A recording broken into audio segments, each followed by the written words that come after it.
नमस्कार, FM news देख रहे हैं आप। आपके साथ मैं हूं निशा। बड़ी खबर के साथ बुलेटिन की शुरुआत करते हैं, जो कि दिल्ली से इस वक्त सामने आ रही है। आपको बता दें कि उपराष्ट्रपति पद के लिए चुनाव लोकसभा और राज्यसभा के सांसद अपने मत का प्रयोग करेंगे और इसी के साथ शाम 5 बजे तक होगा मतदान।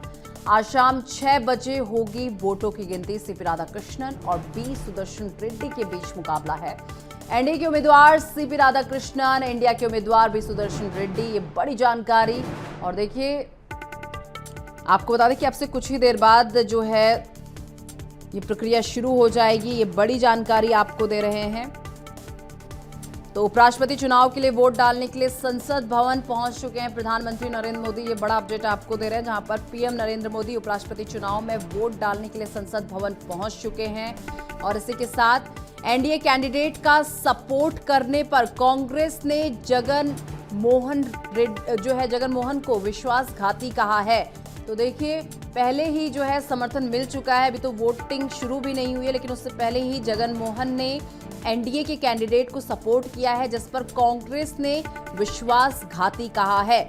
कांग्रेस ने मंगलवार को वाईएसआरसीपी अध्यक्ष जगन मोहन रेड्डी पर एनडीए उम्मीदवार सीपी राधाकृष्णन का समर्थन करने के लिए हमला बोला। उन पर लोकतांत्रिक ताकतों के साथ खड़े न होने का आरोप लगाया है। अब देखिए, ग्राफिक्स के जरिए आपको बताते हैं एनडीए उम्मीदवार सीपी राधाकृष्णन के बारे में, जहां पर 1.5 वर्ष तक झारखंड के राज्यपाल के रूप में इन्होंने कार्य किया है। और इसी के साथ आपको बता दें कि तेलंगाना के राज्यपाल भी रहे हैं। और बी सुदर्शन रेड्डी की अगर बात कर ली जाए तो 8 जुलाई 1946 को बी सुदर्शन रेड्डी का जन्म हुआ था। एक वकील के तौर पर आंध्र प्रदेश बार काउंसिल में 27 दिसंबर 1971 में जुड़े थे। आंध्र प्रदेश हाई कोर्ट में वकील के तौर पर इन्होंने प्रैक्टिस की थी। और 1988 से 1990 के बीच इन्होंने हाई कोर्ट में सरकारी वकील के तौर पर काम किया था। और साल 1990 में बी सुदर्शन रेड्डी ने केंद्र सरकार के लिए 6 महीनों तक एडिशनल स्टैंडिंग काउंसिल के तौर पर काम किया था। उस्मानिया यूनिवर्सिटी के कानूनी सलाहकार और वकील के तौर पर इन्होंने काम किया था। 2 मई 1995 को आंध्र प्रदेश हाई कोर्ट के जज नियुक्त हुए थे। तो बी सुदर्शन रेड्डी के बारे में आपको बता रहे हैं उनका पूरा करियर कैसा रहा। 2005 में सुप्रीम हाई कोर्ट के जज भी वो बने थे। लोकसभा की कुल 543 सीटें हैं, जिसमें एक सीट खाली है। लोकसभा की अगर बात कर ली जाए 542, और राज्यसभा कुल सीटें 245, 6 सीटें यहाँ पर खाली पड़ी हुई हैं। और लोकसभा और राज्यसभा की सीटें इस वक्त बता रहे हैं, और ये भी बता रहे हैं कि कितनी सीटें इस वक्त खाली पड़ी हैं। लोकसभा में 1 सीट खाली पड़ी है, वहीं राज्यसभा की अगर बात कर ली जाए तो 6 सीटें खाली पड़ी है। ये संसद की मौजूदा स्थिति आपको बता रहे हैं। तो देखिए, ये बड़ी जानकारी आपको दे रहे हैं, जहां पर उपराष्ट्रपति चुनाव आज हैं और देश को मंगलवार को अपना 15वां उपराष्ट्रपति जो है मिल जाएगा। एनडीए ने 68 साल के सीपी राधाकृष्णन को, तो इंडिया ने 79 साल के बी सुदर्शन रेड्डी को अपना प्रत्याशी बनाया है। इसके लिए सुबह 10 बजे से शाम 5 बजे तक संसद में कुल 781 सांसद वोट डालेंगे। वोटों की गिनती शाम 6 बजे से शुरू होगी।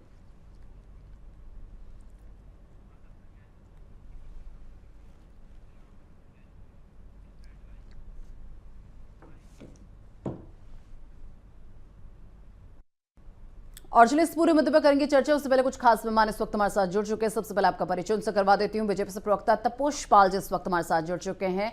गुफरान अंसारी, नेता कांग्रेस से हमारे साथ जुड़ चुके हैं। डॉक्टर आलोक पांडे, राजनीतिक विश्लेषक, इस वक्त हमारे साथ जुड़ चुके हैं। आप तीनों का बहुत बहुत स्वागत है। सबसे पहले तपोष पाल जी, आपके पास आते हुए, देखिए, एनडीए की तरफ से सीपी राधाकृष्णन और इंडिया की तरफ से बी सुदर्शन रेड्डी के बीच इस मुकाबले को आप किस तरीके से देख रहे हैं?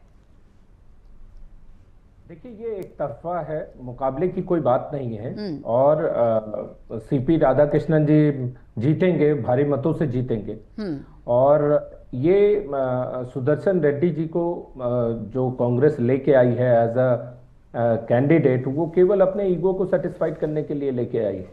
जबरदस्ती इस चुनाव को लड़ा के वो एक जज को हराना चाहते हैं।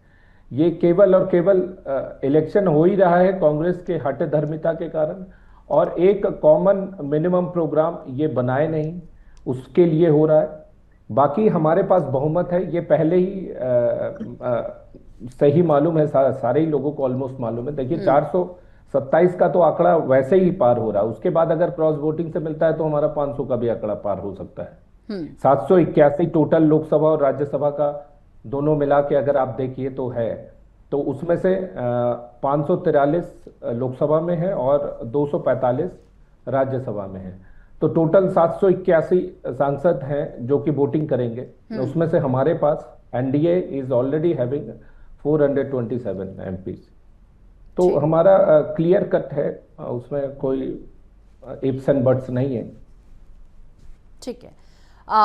गुरफान अंसारी जी भी हमारे साथ जुड़े हुए हैं। गुरफान जी, देखिए, जब आपको पता है क्लियर कट वोट उन लोगों के पास है, एक स्पष्ट आंकड़ा उन लोगों के पास है, उसके बाद भी आप लोगों ने अपने कैंडिडेट को उतारा और अभी बीजेपी के प्रवक्ता कह रहे हैं कि आप अपनी ईगो को सेटिस्फाइड करने के लिए ये सब कुछ कर रहे हैं। जी नमस्कार। नमस्कार। आज उपराष्ट्रपति का इलेक्शन जो होना है उसमें इंडिया गठबंधन के हमारे कैंडिडेट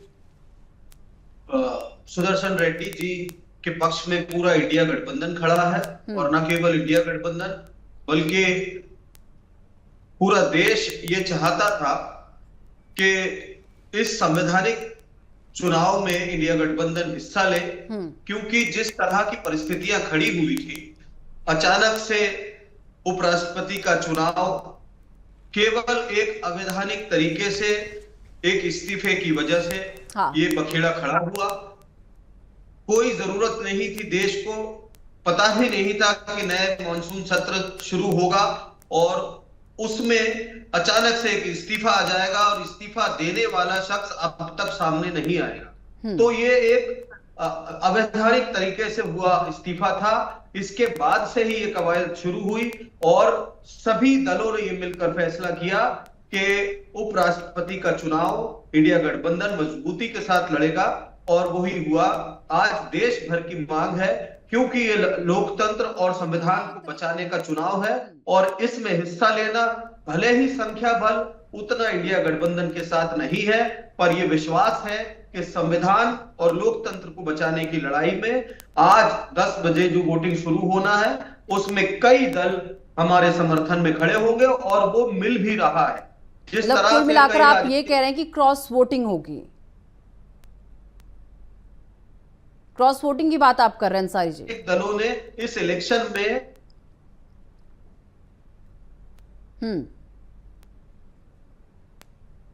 अंसारी जी आवाज मिल रही है आपको? चलिए ठीक है, एक बार फिर आपसे आपका रुख मैं करूंगी और इसी बीच हमारे साथ राजनीतिक विश्लेषक डॉक्टर आलोक पांडे जी भी हमारे साथ जुड़े हुए हैं। हाँ, आवाज मिल रही है अंसारी जी आपको? जी जी हाँ, कंप्लीट कीजिए अपनी बात। आ रही हूँ आलोक पांडे जी, माफ कीजिएगा, आ रही हूँ आपके पास। अंसारी जी रखिए अपनी बात, कंप्लीट कीजिए। मैं बस इतना कहना चाह रहा था, जिस तरह से एनडीए गठबंधन के खिलाफ में खुद उनके ही राजनीतिक संगठन, उनके ही समर्थक दल उसके खिलाफ में आज इस इलेक्शन में पार्टिसिपेट नहीं कर रहे हैं। उन्होंने पहले ही घोषणा कर दी है कि वो इलेक्शन से बाहर रहेंगे। इतने महत्वपूर्ण इलेक्शन में इलेक्शन प्रोसेस से बाहर रहने का सीधा संदेश है कि एनडीए के कैंडिडेट के खिलाफ में ये पूरा विचार है और आज का इलेक्शन होने वाला है और इंडिया गठबंधन का एक एक साथी मजबूती के साथ खड़ा है और आज रेड्डी जी को अपना समर्थन देगा। लेकिन आंकड़े तो कुछ और ही कह रहे हैं अंसारी जी, आंकड़े तो आपके पक्ष में है ही नहीं। अगर कुछ लोग साथ नहीं भी देते फिर भी आंकड़े आपके पक्ष में नहीं बनते। नहीं, लेकिन इस विचार से आप देखिए कि क्या जरूरत पड़ी है। मोदी जी को तो बड़ा विश्वास था, 400 सीटों का दावा करने वाले मोदी जी को आज खुद के ही जो एनडीए में शामिल दल है वो समर्थन नहीं दे रहे। इसका साफ संदेश है, जो अलोकतांत्रिक ढंग से, जो अवैधानिक ढंग से इस्तीफा हुआ है उसके खिलाफ में खुद इनके ही समर्थक दल नहीं है, इनके पास बहुमत नहीं है। सरकार जो चल रही जोड़ तोड़ से चल रही है देश में और इसका संदेश इलेक्शन के रिजल्ट के बाद जाएगा कि खुद इनके पास जो आंकड़े हैं, क्या इनके पास 423 के ऊपर जो ये कह रहे हैं इतने वोट इनके पास है? हाँ। नहीं हो सकते, क्योंकि राजनीतिक जो संगठन इनके साथ है वो भी इलेक्शन प्रोसेस का विरोध कर रहे हैं, इनडायरेक्ट विरोध कर रहे हैं। देखिएगा आप कि क्या रिजल्ट आता है, शाम तक ये स्थिति क्लियर हो जाएगी। ठीक है। डॉक्टर आलोक पांडे जी, आपने दोनों प्रवक्ताओं को सुना, आप क्या कहेंगे? देखिए, अंसारी जी कह रहे हैं, एक स्पष्ट बहुमत होने के बाद भी अंसारी जी कह रहे हैं कि देखिए इनके अपने ही लोग इनसे दूरी बना के बैठे हुए हैं, वो इनका सपोर्ट नहीं कर रहे, इनका समर्थन नहीं कर रहे हैं, और एक स्पष्ट आंकड़ा होने के बाद भी जो है वो कह रहे हैं कि हमारे जो वी सुदर्शन रेड्डी हैं वही जीतेंगे। देखिए, अब लोकतंत्र में जब चुनाव कोई लड़ता है तो वो ये कहता है कि वो जीतेगा। हालांकि जब उपराष्ट्रपति का चुनाव होता है या राष्ट्रपति का चुनाव होता है, क्योंकि ये जनता के द्वारा नहीं होता, तो आंकड़े जिसके पास होते हैं उसके हमेशा जीतने की संभावना होती है। जब कांग्रेस के भाई हमारे तर्क दे रहे थे कि उपराष्ट्रपति ने अचानक पद छोड़ दिया और उसके बाद उन्होंने कोई बाइट भी नहीं की, इस वजह से वो चुनाव लड़ा रहे हैं। तो जब उपराष्ट्रपति धनखड़ जी का चुनाव था, जब उन्हें 74% मत मिले थे पिछली बार चुनाव में, तब भी कांग्रेस या एनडीए अलायंस ने उपराष्ट्रपति के चुनाव को वन साइडेड तो नहीं छोड़ा था। या भारतीय जनता पार्टी जब विपक्ष में होती है तो क्या जब भी उपराष्ट्रपति का चुनाव हुआ कभी चुनाव ही नहीं हुआ? भारतीय जनता पार्टी विपक्ष में थी, क्या निर्विरोध जीतने दिया? कभी ना। विपक्ष जो भी होता है वो कोशिश ये करता है कि कम से कम हम इसके माध्यम से एक संदेश दे पाए। अगर भारतीय जनता पार्टी को जितने सांसदों का समर्थन प्राप्त है उससे ज्यादा वो वोट लेके जाएगी। मैन टू मैन मार्किंग इसीलिए भारतीय जनता पार्टी कर रही है। एक एक सांसद को जो मनाने की कोशिश हो रही है कि मैन टू मैन मार्किंग किया जाए, जैसे कि हॉकी में होता है, जिससे कि 450-500 के आंकड़े को प्राप्त करके ये बताया जाए कि 240 वाली भारतीय जनता पार्टी नहीं है, ये मजबूत भारतीय जनता पार्टी है। कांग्रेस या एनडीए अलायंस से कोशिश करेगी कि वो मैन टू मैन मार्किंग करे, कुछ लोगों को अपनी तरफ लेके आए और ये बताने की कोशिश करे कि भारतीय जनता पार्टी कमजोर है, 240 वाली स्थिति में है, इससे ज्यादा उसकी शक्ति नहीं है। तो यहां पर एक सिंबॉलिक लड़ाई है। ठीक, तपोष पाल जी भी लगातार हमारे साथ बने हुए हैं। तपोष पाल जी, अगर आपने भी अंसारी जी को सुना होगा तो वो कह रहे हैं कि देखिए आपके जो अपने लोग हैं वही आप लोगों का साथ छोड़ रहे हैं, इस तरीके की बातें कर रहे हैं। फिर उन्होंने उपराष्ट्रपति का भी जिक्र किया, जो पूर्व उपराष्ट्रपति रह चुके धनखड़ जी, उनका भी उन्होंने जिक्र किया कि क्या जरूरत आन पड़ी थी कि आपने इतनी फटाफट जो है वो चले गए, स्वास्थ्य का हवाला उन्होंने दे दिया, और ऐसी कोई जरूरत ही नहीं थी कि उपराष्ट्रपति को जो है अपना पद छोड़ना पड़े। हाँ, देखिए उनका स्वास्थ्य ठीक नहीं था, इसको लेके ये वो पहले भी कई बार कई चीजें वो बोल चुके थे, और हेल्थ का इशू लेके वो उन्होंने ये इस्तीफा दिया था। बाकी जो ये कह रहे हैं कि क्रॉस वोटिंग, देखिए इनका आधार ही क्रॉस वोटिंग बचा हुआ है, और इन्होंने कल मॉक ड्रिल किया था, मॉक वोटिंग, टू अंडरस्टैंड कि इनके यहाँ कोई क्रॉस वोटिंग होता है कि नहीं। इनको आज शाम को मालूम चल जाएगा कितने लोग क्रॉस वोटिंग करेंगे। अभी आप अपने न्यूज में दिखा रहे थे कि जगन के लोग जो है स्किप करना शुरू कर दिए हैं। हाँ। तो देखिए ये बिल्कुल से क्रिस्टल क्लियर है। 293 we are having in Lok Sabha, हम 293 लोकसभा में है हमारे पास, 134 हमारे पास राज्यसभा में है। इसके अलावा बाकी पार्टीज के लोग वो हमें सपोर्ट देंगे, ऐसे हमें पूरा आश्वासन है हमारे पास। और जब तक फाइनल आपके पास हमारे पास भी नहीं आ जाता आंकड़े, तो उस पर कुछ कहना ठीक नहीं है। लेकिन मैं एक चीज बता दूं कि जिस तरीके की चीजें देखने को मिली है कि आप उससे अंदाजा लगा सकते हैं कि देखिए एनडीए के उम्मीदवार जो हैं वो एक भारत की आशा है, और इंडी गठबंधन के जो हैं वो भारत का घाव है, और उसको लेके कई चर्चाएं, कल भी मैं चर्चा में था इसी में, तो उसमें सबसे महत्वपूर्ण जो ये था कि एनडीए के जो उम्मीदवार हैं सीपी राधाकृष्णन जी, वो बेदाग छवि वाले हैं, वर्षों तक उन्होंने जनसेवा किया है, संस्कृति से जुड़े हुए हैं, सादगी और राष्ट्रवाद के प्रतीक हैं। वो साफ संदेश है कि जनसेवा और राष्ट्र सेवा ही उन्हें। ठीक है तपोष पाल जी, 2 मिनट के लिए मैं आपको रोकना चाहूंगी, और इसी बीच ये लाइव तस्वीरें भी आपको दिखा रहे हैं जहां पर प्रधानमंत्री नरेंद्र मोदी ने अपने मत का प्रयोग कर लिया है। ये तस्वीरें लगातार आपको दिखा रहे हैं। तपोष पाल जी, अब आप अपनी बात रखिए। जी, और वहीं पे अगर सुदर्शन रेड्डी जी की बात करते हैं तो वो एक ऐसे जज हैं जिन्होंने भोपाल गैस त्रासदी जैसे गांव को न्याय से वंचित रखा, उन लोगों को 25,000 से ज्यादा लोग मौत की चीखें जो है वो अनसुनी कर दी उन्होंने। माओवाद के साथ वो अटैच थे, और किस तरीके से वो लेफ्ट विंग को सपोर्ट देते थे, आपने वो देखा होगा। और एक जो लेफ्ट विंग था उसके पक्ष में वो हमेशा बने रहे और इस तरीके की बहुत से आरोप उनके ऊपर लगे। अभी रिसेंटली आपने देखा है कि लालू प्रसाद यादव जी के पास वो गए सपोर्ट के लिए, जबकि लालू प्रसाद यादव कहीं के मेंबर नहीं है, ना वो एमएलए हैं ना एमपी है और वो बन भी नहीं सकते हैं। और उसी कोर्ट के द्वारा उनको सजा दी गई है जिस कोर्ट में वो जज थे। तो एक और उनके कोलीग उन्होंने उनको सजा दिया, आज वो जीतने के लिए उन्हीं की चरण वंदना करने पहुंच गए। एक अपराधी एक कोर्ट के द्वारा, भारत के कोर्ट के द्वारा मानी हुई एक व्यक्ति जिन्होंने गबन किया, इस पद पे रह के मुख्यमंत्री थे, वो कैबिनेट मिनिस्टर थे, फिर भी उनके ऊपर जो है ये आरोप सिद्ध हुए और ऐसे संवैधानिक पदों पे रहते हुए उन्होंने गबन किया, देश का पैसा लूटा, जनता का पैसा लूटा और ये कोर्ट में सिद्ध हुआ। उसके पास वो गए चुनाव जीतने के लिए। तो एक जज की जो छवि होती है वो तो उसी समय धूमिल हो गई। और अगर आप ये कॉम्बिनेशन लेके चले कि कांग्रेस, एआईएमआईएम और लेफ्ट, तो देखिए कांग्रेस और लेफ्ट एक साथ चुनाव लड़ रही है पश्चिम बंगाल में और एक दूसरे के अगेंस्ट में लड़ रही है केरल में, और ये जो उम्मीदवार है ये साउथ के ही हैं। तो साउथ में कांग्रेस अपना क्या जनाधार बनाएगी और अपने आप को कहां पे रखेगी? ये सीधा सीधा ये मालूम चल रहा है कि they are playing with the people. वो जो लोगों के माइंडसेट है और जो लोगों का दिमाग है उनको उसमें सीधा सीधा ये आंखों में धूल झोंकने की कोशिश कर रहे हैं।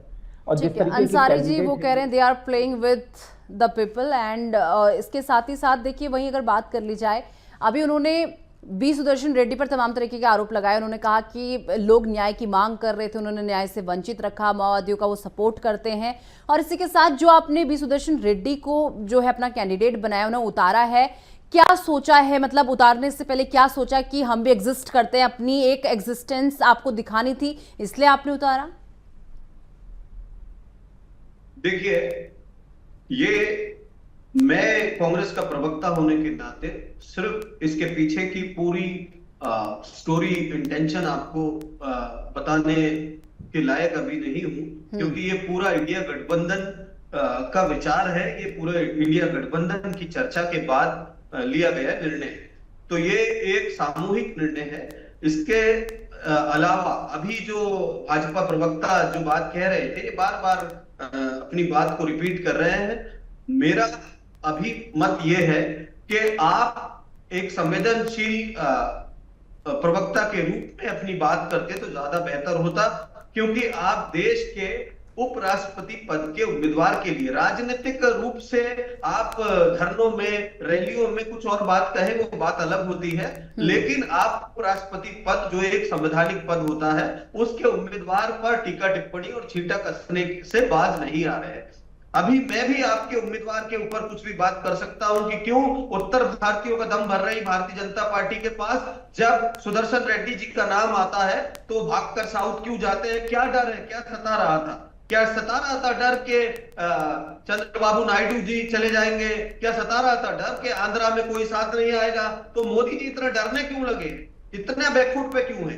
तो बात यह नहीं है कि कौन चुनाव लड़ रहा है। मैं तो दोनों उम्मीदवारों को यहां बड़े दिल से शुभकामनाएं दे सकता हूं, क्योंकि देश के उपराष्ट्रपति का चुनाव है, ये कोई राजनीतिक दलों का चुनाव नहीं है, कोई सिंबल पे चुनाव नहीं हो रहा। आपको इतना सोचना और विचारना चाहिए। दूसरी बात यह है कि परिस्थितियां क्यों निर्मित हुई। आप ही का पूर्ण बहुमत का एक उपराष्ट्रपति था, उसका कार्यकाल भी पूरा नहीं हुआ था और यहां अचानक से एक इस्तीफा आ जाता है, उनकी परिस्थितियां निर्मित हो जाती है आपके द्वारा। जो वन नेशन वन इलेक्शन की बात करते हैं, जो कहते हैं इलेक्शन में खर्चा ज्यादा होता है, वो इस तरह से कृत करते हैं कि दबाव में एक ईगो क्लैशेस की वजह से अचानक से हटा देते हैं एक दिन में और ये इलेक्शन की परिस्थितियां खड़ा कर देते हैं। तो इंडिया गठबंधन के लोग और सांसद और पूरे दल केवल उस राजनीतिक प्रक्रिया को फॉलो कर रहे हैं। एक संवैधानिक प्रक्रिया है, लोकतांत्रिक प्रक्रिया है और इसमें भाग लेना हर दल का फर्ज है। इंडिया गठबंधन विपक्ष की पार्टी है और वो साथ में खड़ा हुआ है सुदर्शन रेड्डी जी के साथ ही। उन्हें सबका समर्थन प्राप्त है। जिस तरह से एनडीए के राजनीतिक और समर्थक दल भाग रहे हैं इस इलेक्शन से, क्या उनके लिए इलेक्शन महत्वपूर्ण नहीं है? और मोदी जी की दावतें कैंसिल हो रही है, नड्डा जी की दावतें कैंसिल हो रही है, जो वो अपने सांसदों को बांधने के लिए, लुभाने के लिए कर रहे हैं। साथ ही पहले इलेक्शन के वोटिंग के पहले हिदायत दे रहे हैं मोदी जी एनडीए के सांसदों को कि कहीं स्लिप नहीं हो जाए।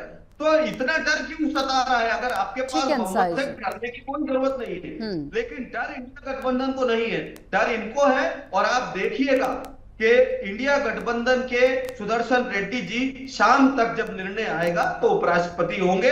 और देखिए ये तो भविष्य के गर्त में छिपा है, क्योंकि रिजल्ट आने तक ना वो आप जानते ना हम जानते, लेकिन हाँ एक जो आंकड़ा है उससे हम आंकलन जरूर कर सकते हैं। ठीक है अंसारी जी, आपके पास मैं आऊंगी। आलोक जी भी काफी देर से हमारे साथ बने हुए हैं। आलोक जी, सबसे पहले तो देखिए 2 कैंडिडेट हैं और दोनों पर जो ये टीका टिप्पणी एक दूसरे पर ये जो प्रवक्ता कर रहे हैं, इसे आप किस तरीके से देखते हैं? और इसी के साथ साथ देखिए बीजेडी, बीआरएस, एसएडी जो ये वोटिंग से दूरी बनाए हुए हैं, क्या ये विपक्ष की ताकत को जो है कमजोर करने की कोशिश की जा रही है? विपक्षी ताकत को जो है यहाँ पर कमजोर करने की कोशिश इस दौरान की जा रही है, जो एकदम दूरी बना के रख ली इन पार्टियों ने? आपके 2 प्रश्न पहला है कि जो व्यक्तिगत टीका टिप्पणी है, राजनीति में जब आते हैं उपराष्ट्रपति भी ठीक है, संवैधानिक पद है, संवैधानिक पद तो प्रधानमंत्री भी है। तो प्रधानमंत्री की मां को गाली देने वाले लोग अब वो ये कहें कि वो उपराष्ट्रपति पर जो उम्मीदवार है उस पर भी टीका टिप्पणी नहीं होगी। भाई अगर भोपाल गैस पर उन्होंने गलत निर्णय दिया तो दिया, शर्मा जुडू पर उन्होंने गलत निर्णय दिया, हजारों लोग निर्दोष मारे गए। जैसे बहुत बार ऐसी परिस्थितियां आती कि निर्णय हो सकता है सही दे रहे हो लेकिन उसका प्रभाव गलत आता है। अब जब हम राजनीति में आएंगे तो उन निर्णयों का जो प्रभाव आया है उन निर्णयों पर प्रश्न उठेगा, क्योंकि आपको रिटायर हो चुके हैं, माननीय न्यायाधीश अब नहीं है, भूतपूर्व न्यायाधीश। और राजनीति में कूदेंगे तो राजनीति तो एक ऐसा दलदल जहां हर तरह की चीजें पड़ेंगे, चाहे सत्ता पक्ष का व्यक्ति हो चाहे विपक्ष का व्यक्ति हो। दूसरी बात, जो दल चुनाव से बाहर है, मैं मानता हूं ये लोकतंत्र के लिए बहुत अच्छी बात है।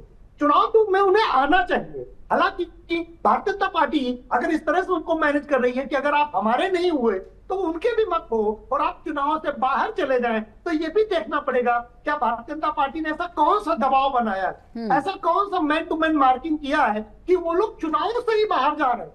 तो मेरे लिए बड़ा सरप्राइजिंग है कि चुनाव में आप भाग ले, या ऐसी क्या नाराजगी है कि आप चुनाव में भाग नहीं ले रहे हैं। तो ये देखने वाली बात है। और मैं मानता हूं चुनाव से बायकॉट करना ये लोकतंत्र के लिए अच्छी बात नहीं है। एक बात और है, कांग्रेस जो कह रही है कि उपराष्ट्रपति ने ऐसे अचानक इस्तीफा दे दिया, वो पार्टी कह रही है सूप तो सूप क्या बोले चलनी बोले जिसमें 72,000 थे।